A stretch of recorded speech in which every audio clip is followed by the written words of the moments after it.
সালামু আলাইকুম রহমতুল্লাহ। কেমন আছেন সকলেই? আশা করি সকলেই ভালো আছেন। দেশ ও প্রবাসে থাকা 5 ব্যাংক তথা সম্মিলিত ইসলামী ব্যাংকের সকল গ্রাহকদের একটি মহা গুরুত্বপূর্ণ আপডেট নিউজ নিয়ে আপনাদের মাঝে উপস্থিত হলাম।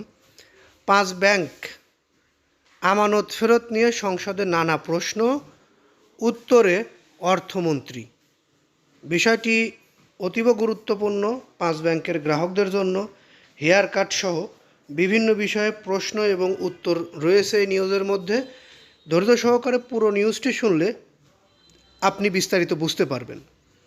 আমি চাই নিউজটি আপনি পুরোটা দেখেন এবং যারা নিউজটি দেখছেন নিউজটিতে একটি লাইক দেন। গতকালকেই সংসদে যে বিষয়ে আলোচনা হয়েছে, যারা শোনেননি বা দেখেননি তাদের জন্য আমি আবার আমার চ্যানেলের মাধ্যমে এই নিউজটি আপনাদের মাঝে তুলে ধরছি। পরবর্তীতে আমাদের থেকে এরকম ধরনের নিউজ যদি পেতে ইচ্ছুক হন তাহলে চ্যানেলটি সাবস্ক্রাইবও করতে পারেন। বেসরকারি খাতের শরিয়াভিত্তিক 5 ইসলামী ব্যাংক একীভূত হয়ে গঠিত সম্মিলিত ইসলামী ব্যাংকের আমানতকারীরা কবে, কতটুকু ও কোন শর্তে টাকা ফিরে পাবে তা নিয়ে সংসদে প্রশ্নোত্তরে একাধিক সংসদ সদস্য কথা বলেছে। স্পিকার হাফিজ উদ্দিন আহমেদের সভাপতিত্বে বুধবার সংসদের প্রশ্নোত্তরে অর্থমন্ত্রীর কাছে অন্তত 6 জন সংসদ সদস্য নানা বিষয়ে অগ্রগতি জানতে চায়। এর মধ্যে ব্যাংক খাতের তারল্য সংকট, আমানতকারী টাকা ফেরত, কথিত হেয়ার কাট, সম্মিলিত ইসলামী ব্যাংক চালু হওয়া এবং বিদেশে পাচার হওয়া অর্থ উদ্ধারের অগ্রগতির মতো বিষয় ছিল। অর্থমন্ত্রী আমিন খসরু মাহমুদ চৌধুরী বলেন, export import bank of Bangladesh PLC বা Exim bank, first security Islami bank PLC, global Islami bank PLC, social Islami bank PLC এবং ইউনিয়ন ব্যাংক পিএলসিকে ব্যাংক রেজুলেশন স্কিম 2025-এর আওতায় নেওয়া হয়েছে। এসব ব্যাংকের দায় ও সম্পদ সম্মিলিত ইসলামী ব্যাংকের হস্তান্তর করা হয়েছে জানিয়ে তিনি বলেন, স্কিম অনুযায়ী আমানতকারীদের অর্থ ফেরত দেওয়া হচ্ছে। অর্থমন্ত্রী যে 5 ব্যাংকের কথা সংসদে বলেছেন সেগুলো আর্থিক সংকট ও নানা অব্যবস্থাপনায় বিপর্যয় হয়ে পড়েছিল। তাদের একীভূত বা মার্জার করে গঠন করা হয়েছে সম্মিলিত ইসলামী ব্যাংক পিএলসি। অনেক আশার সাইনবোর্ড ইতিমধ্যে পাল্টে দেওয়া হয়েছে। অনেক শাখায় সাইনবোর্ড ইতিমধ্যে পাল্টে দেওয়া হয়েছে।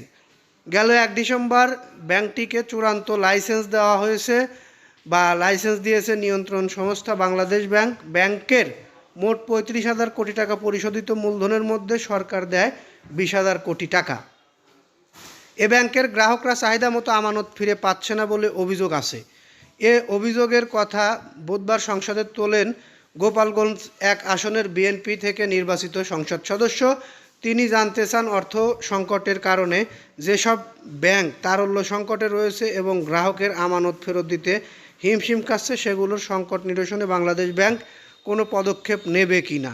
জবাবে অর্থমন্ত্রী বলেন, রেজুলেশনের আওতায় থাকা ব্যাংক 5 ব্যাংকের আমানতকারীদের অর্থ ফেরত দেওয়া হচ্ছে। আমানত সুরক্ষা আইন 2026 অনুযায়ী ওই 5 ব্যাংকের গ্রাহকদের সর্বোচ্চ 2 লাখ টাকা করে পরিশোধ করা হচ্ছে।